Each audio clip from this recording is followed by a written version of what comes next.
안녕하세요. 분당서울대병원 비뇨의학과 오종진 교수입니다.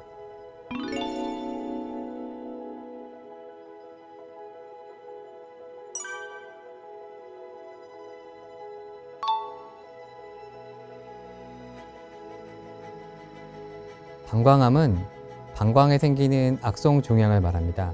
방광에 발생한 종양의 대부분은 악성 종양이며 방광의 상피세포, 즉 요로상피에 발생한 요로상피암이 대부분입니다. 예전에는 이런 방광암이 조직에 얼마나 깊이 들어가 있는지 여부에 따라서 효재성 방광암과 치민성 방광암 이렇게 불렸죠. 최근에는 좀 더 명확하게 방광의 근육층을 침범했는지 여부에 따라 비근치민성 방광암과 근치민성 방광암으로 나뉘게 됩니다. 대개는 처음 진단 당시 비근치민성 방광암이 70%, 근치민성 방광암이 30%입니다.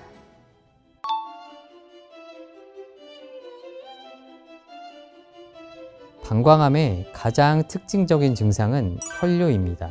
이때 통증을 동반하기도 하고 방광에 대한 자극 증상이 동반되기도 합니다. 혈뇨의 정도는 방광암의 정도와 반드시 일치하는 것이 아니므로 어떠한 종류의 혈뇨라도 방광암을 의심해서 방광 내시경을 포함한 여러 가지 검사를 꼭 받으셔야 합니다.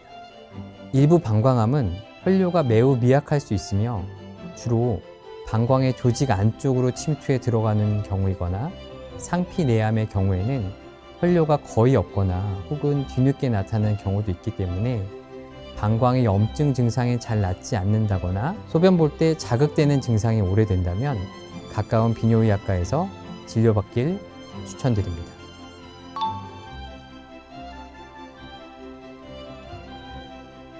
방광암의 원인은 아직 모두 밝혀지지 않았지만 유전적인 요인도 있고 가족력도 있을 수 있습니다. 하지만 환자분들이 가장 잘 아셔야 할 것은 방광암의 가장 주된 원인은 흡연이라는 것입니다. 그 외의 이유로는 각종 화학약품에 직업적으로 노출되는 경우도 원인으로 꼽을 수 있습니다.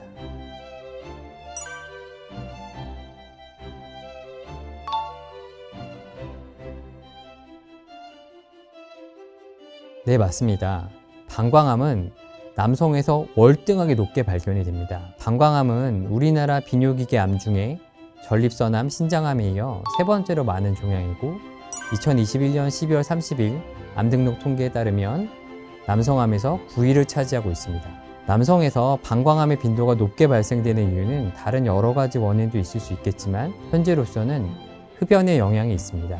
최근 들어서 여성 방광암의 빈도가 뚜렷하게 증가되는데 이는 여성 흡연율의 증가와도 연관되어 있다고 볼 수 있습니다.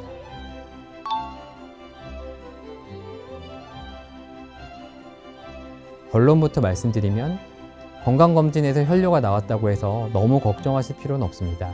눈으로 직접 보이는 육안적인 혈뇨가 아니라 검사에서만 혈뇨가 나타나는 현미경적 혈뇨, 미세혈뇨라고 하는데요. 미세혈뇨의 경우에는 일반적으로 모두 병이 있다는 것을 암시하진 않습니다.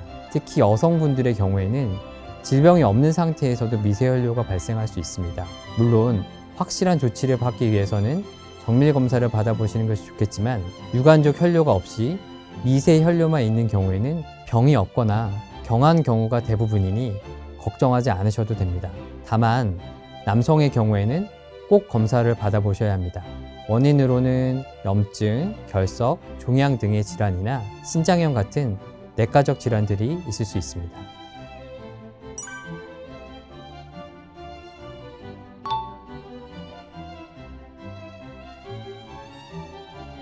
방광암이 의심되면 병원에서 여러 가지 검사를 시행하게 됩니다. 그중 가장 핵심적인 검사는 방광 내시경입니다. 방광 종양을 직관적으로 확인하는 방광 내시경 검사는 추후에 방광 종양 재발 등의 판정에서도 시행하게 됩니다. 그 외에는 소변 검사를 시행하게 되며 종양의 범위와 전이 여부를 파악하기 위해서 기본적인 CT, MRI 등 영상 검사를 함께 시행하게 됩니다. 5, 6년 전부터는 방광 내시경을 할 때 부드러운 굴곡형 내시경으로 시행하는 경우가 있어서 예전보다 많이 불편하지 않기 때문에 방광암이 의심되면 꼭 검사를 받아보시길 추천드립니다.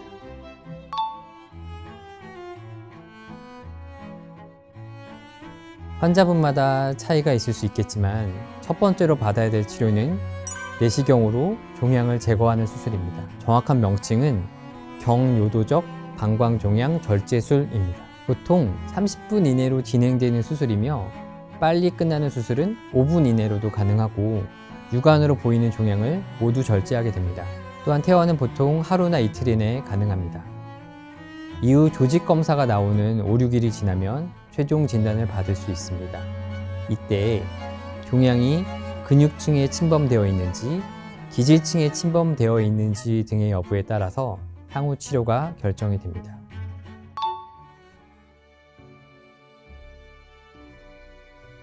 내시경으로 방광 종양을 모두 제거한 경우에는 종양의 등급이 높고 기질층 침범이 있는 경우에는 방광 내 약물 치료를 하게 됩니다. 현재 방광을 절제하지 않고 내시경으로 종양만 제거하는 수술을 했기 때문에 방광암이 재발될 가능성이 매우 높습니다. 그래서 종양의 재발과 진행을 막기 위해서 방광 안에 여러 가지 약물 치료를 하게 됩니다. 이러한 치료에도 반응하지 않는다면 결국 방광 적출술을 시행하게 됩니다. 만약 근침윤성 방광암이라면 예후가 좋지 않습니다. 이런 경우에 대부분 방광 적출술을 시행하게 되는데 적출술을 시행하여도 5년 안에 재발되는 경우가 30에서 50% 정도로 알려져 있어 악성도가 매우 높은 암입니다. 그렇기 때문에 수술 전 항암 치료를 4회 정도 시행하고 수술하는 것을 권고하고 있으며 실제로 항암 치료를 시행한 환자들은 생존율이 높게 보고됩니다. 분당 서울대병원 비뇨의학과에서는 방광암 환자분들에게 전문적인 진료를 제공하고 끊임없는 연구를 하고 있습니다. 특히 인공방광의 경우 모든 수술술기를 배 안에서 로봇으로 진행하고 있는데요. 이는 최소 절개를 통한 통증 감소, 빠른 회복, 또한 인공방광 시 사용되는 소장의 공기중 노출을 없앰으로써 빠르게 회복할 수 있도록 하고 있으며 세계적으로 적은 합병증 발생률을 기록하고 있습니다. 가장 중요한 점은 방광암을 조기에 발견하여 치료하는 데 있으며 환자와 가족, 그리고 의사의 적극적인 협조 및 노력이 필요합니다. 정기적인 건강검진은 물론 혈뇨가 있었다면 정밀검사를 반드시 받아야 하며 건강한 생활습관을 형성하기 위해 운동을 하는 것이 치료 및 예방의 기본이라 할 수 있겠습니다.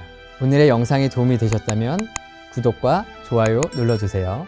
지금까지 분당 서울대병원 비뇨의학과 오종진 교수였습니다. 감사합니다.